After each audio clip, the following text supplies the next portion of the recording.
So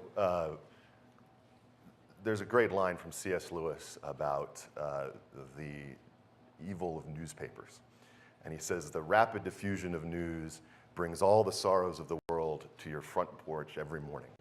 And that the danger is that that becomes something that prevents you from focusing on the people whose lives you can affect directly, who are around you. I think one of the best things that is happening to the American center-left at this moment is a realization that at the end of essentially a century-long period of centralization of power in Washington, that maybe that wasn't the best way for us to learn to live together.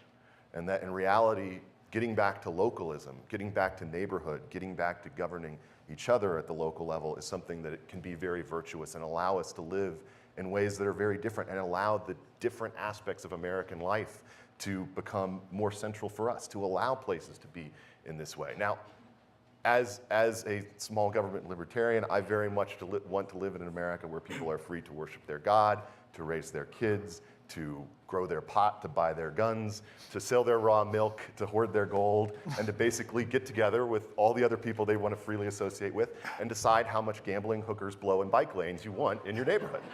Making America great again. And then we can decide, and that's exactly it. And then we can all decide where to live accordingly, you know? And Pete can go away from the gambling neighborhood and I can go into it. So the thing that I find wonderful about this, as fractious a time as it is, and as much as everybody is at each other's throats all day, is I do think that for my left of center friends, there's this appreciation now that, you know, the imperial presidency is not the way to run things. That the best way is to get back to a point where we trust the people. We trust the people to govern themselves, to govern their neighborhoods, to govern their lives and direct it.